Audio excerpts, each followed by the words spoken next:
Second warning. 46.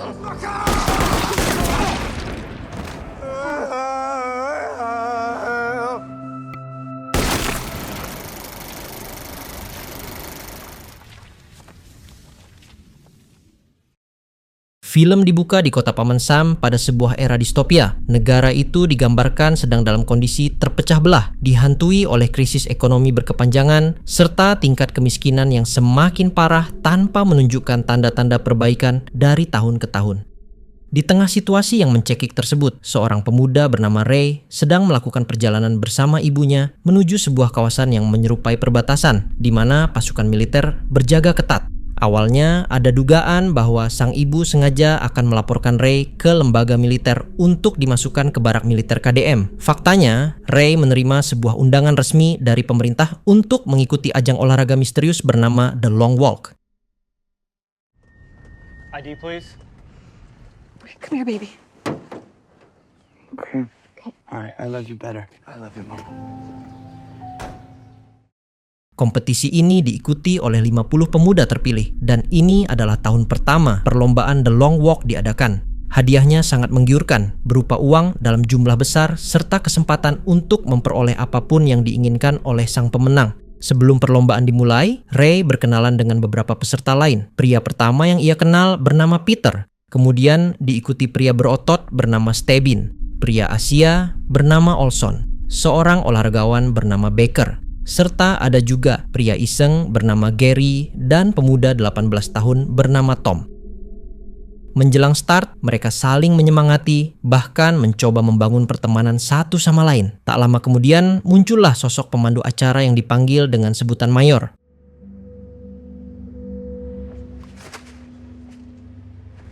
Sit down, boys. Mayor menjelaskan bahwa perlombaan ini akan disiarkan ke seluruh negeri dan akan mengubah hidup sang pemenang. Ajang ini juga dianggap sebagai simbol kebangkitan bangsa dari keterpurukan ekonomi Amerika. Lalu, para peserta diberikan kalung bernomor dan aturan permainan langsung dibacakan oleh Mayor. Dinyatakan bahwa mereka semua harus terus berjalan di jalur yang telah ditentukan. Kecepatan berjalan tidak boleh berada di bawah 3 mil per jam. Kemudian, jika dalam 30 detik langkah mereka mulai melambat, peserta akan mendapat peringatan. 3 kali mendapat peringatan berarti hukuman berat sudah menanti, dan sampai sekarang tidak ada yang tahu apa hukuman berat itu. Namun, jika mereka mampu bertahan selama 3 jam tanpa mendapat pelanggaran kembali, maka peringatan sebelumnya akan dihapus. Intinya, perlombaan ini hanya akan mencari satu orang terakhir yang mampu bertahan hidup selama perlombaan. Itu artinya, lomba ini tidak memiliki garis akhir sama sekali dan tidak dibatasi oleh waktu. Walk until there's only one of you left. There's one winner and no finish line. Maintain a speed of 3 miles per hour. 3 warnings, you get your ticket. Who's set to fucking win? Yeah! Anyone can win. Setelah peraturan dijelaskan, pada akhirnya dengan suara pistol dari sang mayor, kompetisi pun langsung dimulai.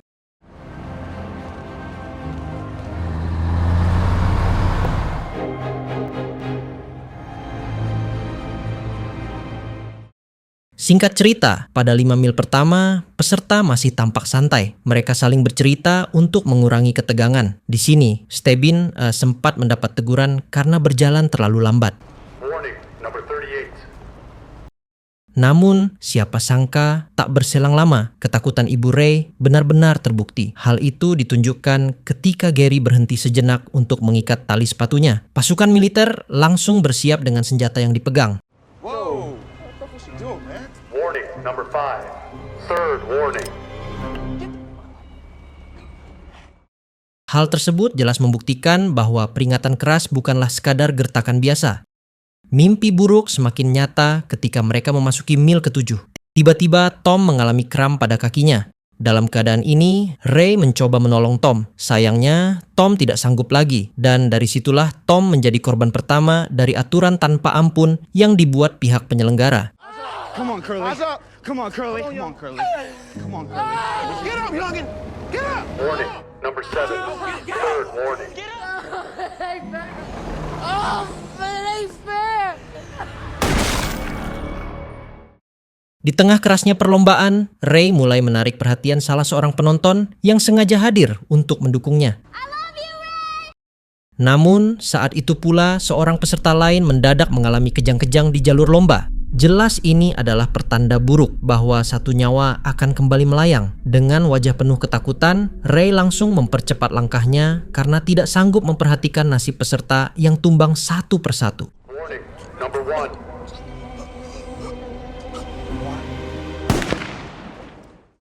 Di sisi lain, Gary justru tampak merasa puas. Gary puas karena ia menganggap saingannya sudah berkurang. Tepat setelah hilangnya satu nyawa lagi, para peserta diberi kesempatan untuk meneguk air minum. Ketika mereka menempuh jarak 25 mil, Olson mulai merasakan kram pada kakinya. Disinilah Ray kemudian mengajak teman-teman barunya untuk menyesuaikan kecepatan menjadi sedikit saja di atas ambang batas yang diperbolehkan. Di tengah ketegangan, mereka semua tak bisa mengelak dari fakta bahwa manusia membutuhkan tidur, makan, dan berak. Kebutuhan dasar seperti buang air kecil pun menjadi masalah saat itu, yang akhirnya satu orang peserta tidak tahan lagi menahan rasa kebelet. Disitulah ia kehilangan kendali, yang ujungnya perilaku itu justru memicu pada hilangnya nyawa dari peserta tersebut. Warning. Number 45.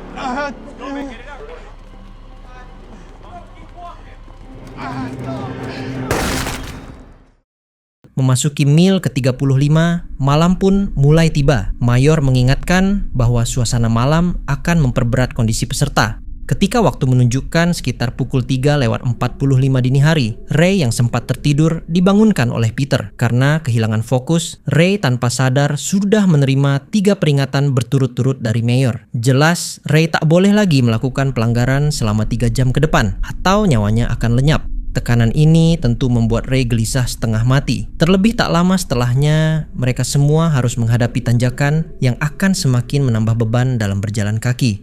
Akibatnya, teriakan peringatan terus-menerus terdengar dari belakang, yang semuanya berakhir dengan suara senapan yang beberapa kali terdengar, tanda dari banyaknya peserta yang sudah gugur.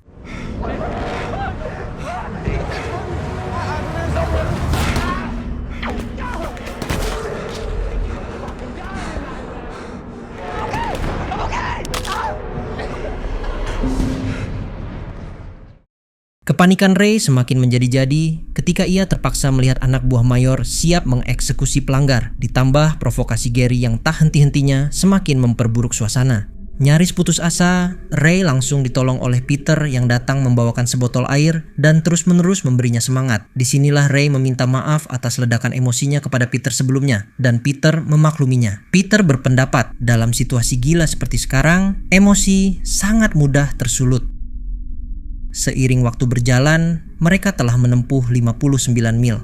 Untuk mengalihkan rasa lelah, Ray dan Peter pun mulai bertukar cerita. Ray menceritakan bahwa ia baru saja mengakhiri hubungan asmaranya sebelum datang ke perlombaan ini. Sedangkan Peter sendiri mengaku bahwa ia mengikuti perlombaan ini hanya untuk mengulur niatannya untuk mengakhiri hidup. Sehari sebelum lomba, Peter sudah sangat ingin bunuh diri. Namun, karena mengikuti lomba, Peter sekarang memiliki motivasi sederhana, yakni ia tak mau mati lebih dulu dibandingkan Gary yang memiliki kepribadian jauh lebih buruk. Ketika berada di 67 mil, peserta pun hanya tersisa 18 orang saja. Pada momen ini, Olson benar-benar mencapai batas kemampuan tubuhnya. Namun, korban berikutnya justru tertuju kepada seorang pria berkacamata yang terus berjuang dalam kondisi pergelangan kakinya yang sudah cedera. Melihat kondisi pria itu, Peter langsung curiga bahwa mungkin saja Gary adalah penyebab dari cederanya pria berkacamata tersebut. Third warning. 49. Come on, Harkness. Just keep it moving. 1 foot in front. I'm gonna go. Kemudian, saat rombongan peserta mencapai jarak 100 mil, Mayor tiba-tiba memberi selamat atas pencapaian mereka. Hanya saja, mendadak satu peserta terlihat muak dan memilih keluar dari jalur karena menyerah pada perlombaan yang tak mengenal ampun ini. Dari situ, mau tidak mau, perjalanan pun tetap berlanjut.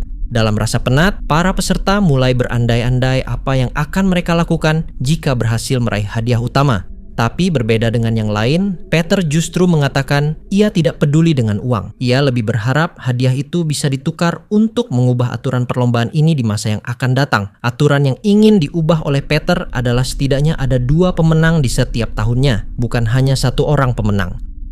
Lalu pada hari ketiga, tepatnya di jarak 144 mil, Baker hampir menyerah karena dia sudah tidak bisa menahan beraknya. Tapi semua berubah ketika todongan senjata mengarah kepada dirinya dan secara terpaksa Baker harus kembali bertahan. Whoa, Art. Whoa. Easy, Art. Damn. I don't crap once today, Art. Di tengah perjalanan, Peter bertanya kepada Ray kenapa Ray menerima undangan untuk mengikuti The Long Walk. Padahal setiap undangan sebenarnya bisa ditolak dan militer akan mengganti orang yang menolak dengan orang yang mau. Ray pun menjawab di sini bahwa semua berawal dari latar belakang kebebasan rakyat yang benar-benar terkekang akibat pemimpin yang diktator. Ayah Ray yang muak dengan aturan diktator sering mengajarkan Ray tentang arti kebebasan yang sebenarnya. Ray diperkenalkan kepada musik, buku, film, dan budaya luar, di mana jelas-jelas semua itu dilarang oleh negara. Setelah tindakan ayah Ray ketahuan, ayah Ray dicap sebagai pengkhianat negara dan langsung dieksekusi tepat di depan mata Ray. Itulah alasan kenapa Ray menerima undangan untuk mengikuti lomba ini.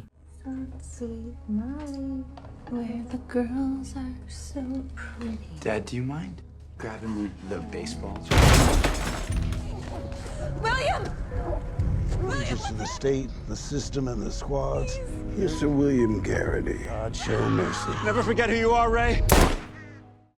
Terungkap, jika Ray menjadi pemenang, Ray meminta untuk bisa melihat pembunuh ayahnya agar suatu saat bisa balas dendam. Atas niatan itu, Peter langsung menahan Ray. Peter takut jika Ray akan menjadi buronan meskipun negara memberikan izin kepada pemenang untuk melakukan apa saja. Peter turut mengingatkan bahwa masih ada orang yang menunggu Ray pulang, yakni ibunya Ray. Singkat cerita, pada jarak 170 mil, kondisi fisik dan mental dari para peserta semakin rapuh. Beberapa peserta pun sudah kehilangan kewarasan mereka. Warning 4. Second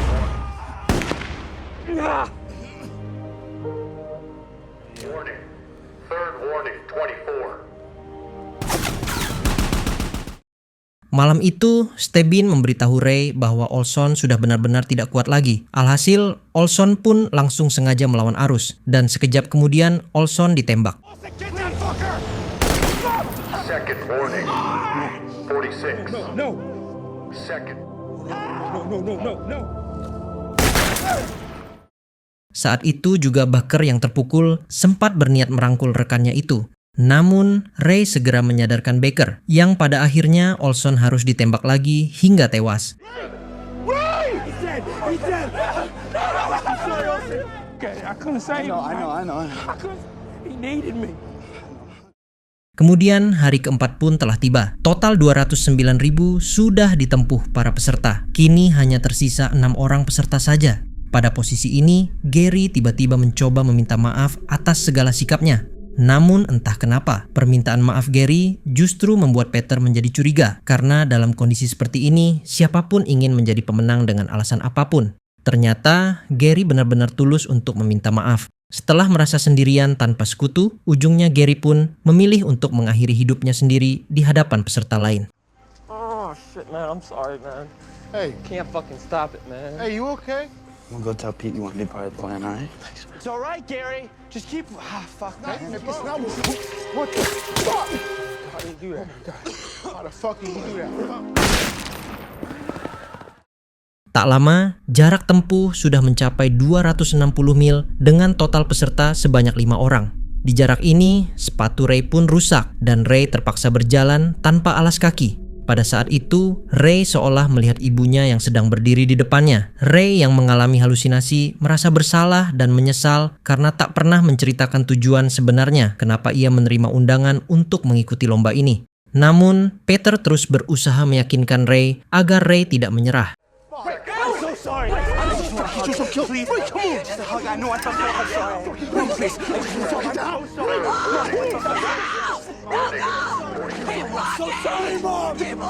I'm so sorry, Mom. Just don't do it.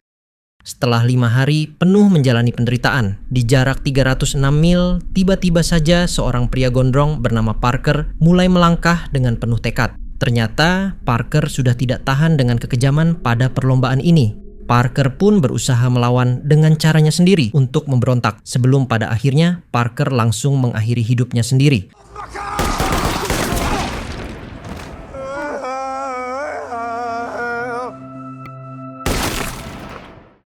Saat jarak tempuh mencapai 324 mil, Baker mendadak mengalami mimisan yang begitu parah. Ray dan Peter berusaha membantu Baker untuk menjaga ritme berjalan. Namun, sangat disayangkan, Baker yang menyadari akhir hidupnya sudah dekat langsung melepas kalung nomornya dan menyerahkan kalung itu kepada Ray. Baker berharap suatu saat kalung tersebut bisa diberikan kepada neneknya. Tak lama kemudian, Baker akhirnya memilih untuk berhenti berjalan.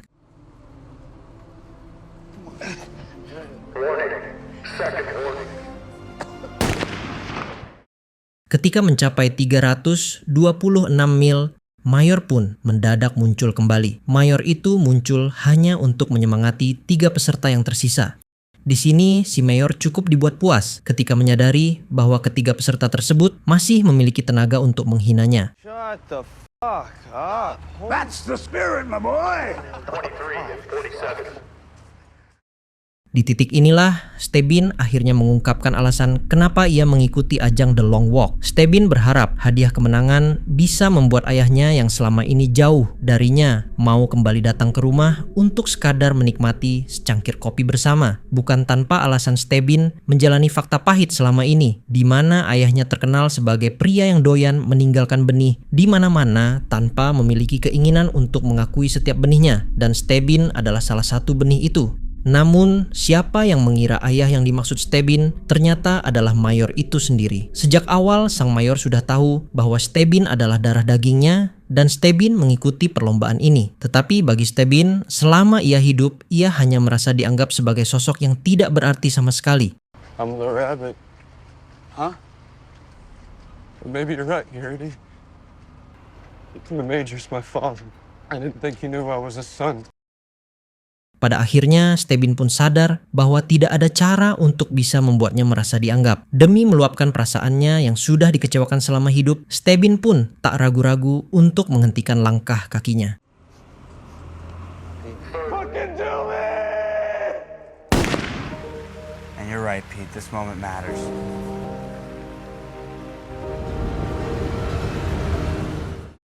Sekarang dua peserta sudah berada tepat di jarak 331 mil. Hujan deras mengguyur Ray beserta Peter. Sementara para penonton terus menyaksikan kedua peserta yang masih bertahan. Momen dramatis pun tiba-tiba terjadi ketika Peter mendadak berhenti untuk berjalan.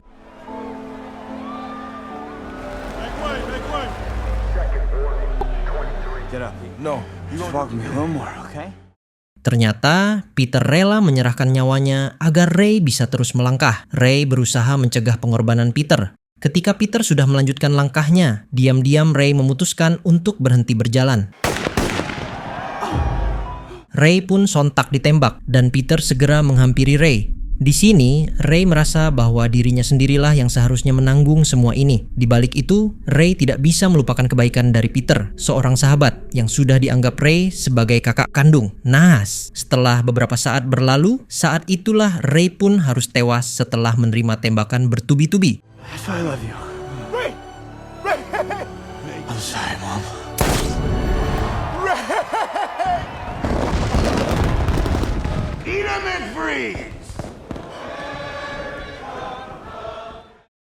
Setelah kehilangan sahabatnya, Peter resmi menjadi pemenang dalam ajang The Long Walk. Atas kemenangan ini, Peter memutuskan untuk mengubah keinginannya. Jika sebelumnya Peter berharap untuk menghadirkan dua pemenang di The Long Walk berikutnya, kini yang Peter minta justru berbeda jauh. Peter meminta sebuah senapan yang dipakai oleh militer. Sudah jelas, permintaan Peter ini bertujuan untuk memenuhi keinginan dua rekannya, yaitu Stebin dan juga Ray. Kenapa Stebin? Ya, karena Peter akan membalaskan dendam Stebin kepada Mayor, yakni ayah kandung dari Stebin. Give him his wish. Hold your fire, I'll fucking Hold your fire, boy. Not yet. The prize is yours for the taking. Put the gun down. This is for Ray.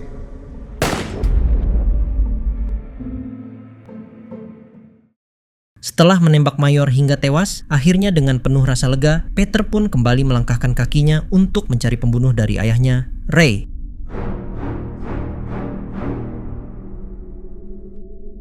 Jika kalian menyukai film ini, jangan lupa subscribe ke channel ini. Juga beritahu kami film mana yang ingin kalian lihat recapnya selanjutnya.